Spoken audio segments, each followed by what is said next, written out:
आप देख रहे हैं समाचार भारती, राष्ट्रहित सर्वोपरि।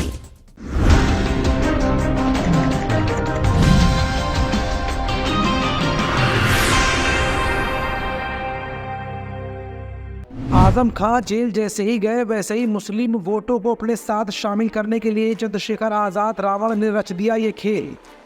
रावण के खेल से बीजेपी हुई फेल, माया के छूट गए पसीने और कांग्रेस पड़ गई सोच में। क्या रावण बना रहे कुछ नया समीकरण जिससे मिल जाए आजम का समर्थन? क्या कांग्रेस नसीमुद्दीन सिद्दीकी को हटाकर आजम के लिए उठा रही है ये कदम? भाजपा, सपा और कांग्रेस को रावण ने दे दिया झटका, सभी दलों को भीम आर्मी का सबक।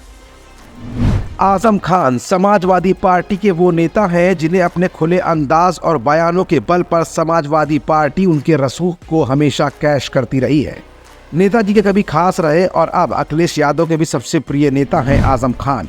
लेकिन हाल ही के दिनों में समाजवादी पार्टी जब जोशो खरोश के साथ आगे बढ़ रही थी, तभी समाजवादी पार्टी को तगड़ा झटका लगा और वो झटका था समाजवादी पार्टी के दिग्गज नेता आजम खान का जेल जाना। आजम खान और उनके परिवार के सदस्यों को जेल भेज दिया गया है। वजह थी फर्जी जन्म प्रमाण पत्र बनवाकर अपने बेटे को चुनाव लड़वाना। अब आजम खान इसी मामले में जेल की सजा काट रहे हैं, लेकिन तब भी लोकसभा चुनाव में आजम खान की तूती बोल रही है। ऐसा क्यों है, हम समाचार भारती की इस रिपोर्ट में आपको दिखाने जा रहे हैं। दरअसल इस राजनीति के केंद्र में सपा के राष्ट्रीय महासचिव आजम खान तब भी बने हुए हैं जब वो कानूनी शिकंजे में फंसकर राजनीति में बिल्कुल निष्क्रिय हो चुके हैं। सपा इस वोट बैंक को उनके नाम पर बचाए रखने के लिए चिंतित नजर आ रही है, तो कांग्रेस सपा के कद्दावर नेता पर भी डोरे डाल रही है। भीम आर्मी के चीफ चंद्रशेखर भी उनके सहारे अपनी दलित मुस्लिम राजनीति की नींव रखना चाहते हैं। उत्तर प्रदेश में सपा सरकार की विदाई के बाद पुराने मामलों की परतें खुलनी शुरू हुई और सपा के दिग्गज नेता और पूर्व मंत्री आजम खान की मुश्किलें बढ़नी शुरू हो गई थी।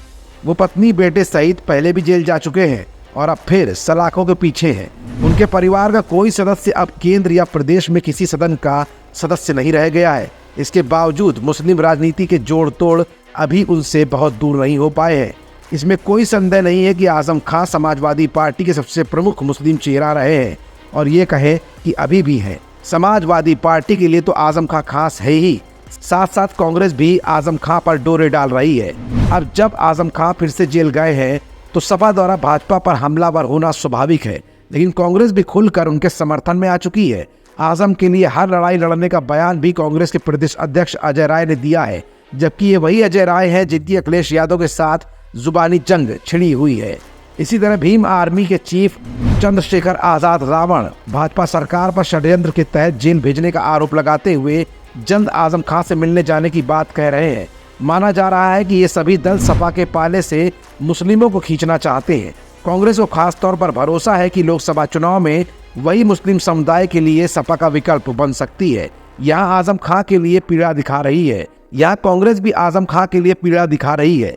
कांग्रेस ने उन्हीं नसीमुद्दीन सिद्दीकी को अन्य के साथ जोनल अध्यक्ष के पद से हाल ही में हटाया है, जो कि बसपा छोड़कर आए थे। शायद पार्टी को लगता है कि मुस्लिम समाज अन्य नेताओं की तुलना में आजम के नाम पर अधिक जुड़ सकता है।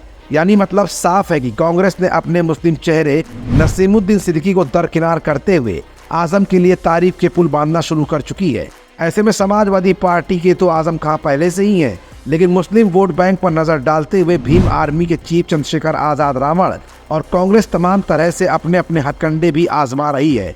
लेकिन अब देखने वाली बात ये होगी कि आजम किसके साथ रहते हैं और इसका वोट बैंक पर क्या प्रभाव पड़ता है। समाचार भारती के लिए सहयोगी दिलशाद अहमद और दीपक कुमार के साथ मनीष गुप्ता की रिपोर्ट। आप देख रहे हैं समाचार भारती, राष्ट्रहित सर्वोपरि।